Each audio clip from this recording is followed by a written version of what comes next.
রান্না তো প্রতিদিনই করি। সেই ফজরের নামাজ পড়ে উঠে রান্নাঘরে ঢুকি, তারপর তো একের পর এক রান্না করতেই থাকি। নাস্তা, দুপুরের খাবার, রাতের খাবার, এই তো সারাদিন চলে যায় রান্না বাড়া, খাবার দাবার এই নিয়েই। কিন্তু কোনো কোনো দিন থাকে রান্নাটা মনের মাধুরী দিয়ে করে থাকি। আমি এক এক সময় এক এক রকম করে রান্না করতে খুব বেশি পছন্দ করি। আর আজ রান্না করছি আমার জীবনের সবচেয়ে স্পেশাল মানুষের জন্য। আর সেই স্পেশাল মানুষটি হচ্ছেন আমার আব্বু। বেশ কিছুদিন পরে আব্বু বাসায় এসেছেন ডাক্তার দেখাতে, তাও আবার দু এক বেলার জন্য। তো দু এক বেলাতে আমি তাকে কী রান্না করে খাওয়াবো? যা হোক, সে তো মানবেই না, ডাক্তার দেখিয়েই তো চলে যাবেন। তা ভাবলাম আজ আব্বুর মনের মতো করে একটু বিরিয়ানি রান্না করে খাওয়াই। সবসময় তো আব্বু এগুলো খেয়েই থাকেন, কিন্তু আমি তো সবসময় রান্না করে খাওয়াতে পারি না। যখন বাসায় আসেন তখন দেখা যায় আব্বু কী কী পছন্দ করেন সেই রান্নাগুলো করার চেষ্টা করি। মনের মাধুরী দিয়ে তখন রান্না করি। আজ খাসির মাংস দিয়ে বিরিয়ানি রান্না করলাম। কাচ্চি টাইপের করেছি, কিন্তু কাচ্চি না।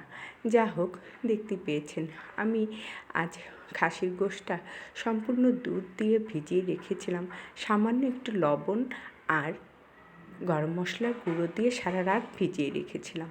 তারপরে সেটা সকালে আমি সুন্দর করে সেদ্ধ করে রান্না করে নিয়েছি। তার মধ্যে একে একে আদা রসুন বাটা দিয়েছি, তারপরে অল্প পরিমাণে একটু জিরা ধনিয়ার গুঁড়ো দিয়ে তারপর আমি মাংসটাকে সুন্দর করে রান্না করে নিয়েছি, দেখতে পেয়েছেন। তারপর আমি দিয়েছি এর মধ্যে আলু। আর আমি সবসময়ই পোলাও চাউলটা ইরফান চিনি গুঁড়া চাউলটা নিয়ে থাকি। আপনারা চাইলে যে যেভাবে পারবেন সেরকমভাবে চাউলটা নেবেন। এই তো দেখেন বিরিয়ানিটা কিন্তু আমার হয়ে গিয়েছে।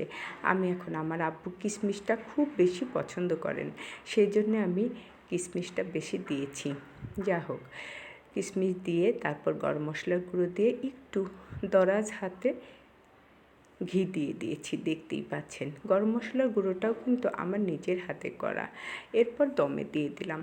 দমটা অনেকক্ষণ ভরে একদম মিষ্টি জালে দিয়ে রেখেছি। আলহামদুলিল্লাহ, আজ বিরিয়ানিটা কিন্তু অনেক মজা হয়েছিল।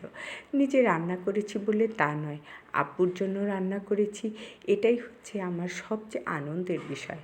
আলহামদুলিল্লাহ, আব্বু খুব কম খেয়ে থাকেন, কিন্তু যতটুকু খেয়েছেন তৃপ্তি সহকারে খেয়েছেন, এটাই শুকরিয়া আল্লাহর দরবারে। সকলেই আমার আব্বুর জন্য দোয়া করবেন। আর আমার মা পৃথিবীতে বেঁচে নেই, আমার মায়ের জন্যও দোয়া করবেন। আল্লাহ যেন আমার মাকে জান্নাতবাসী করেন। যা হোক, সকলেই ভালো থাকবেন, নিরাপদে থাকবেন। আল্লাহ হাফিজ।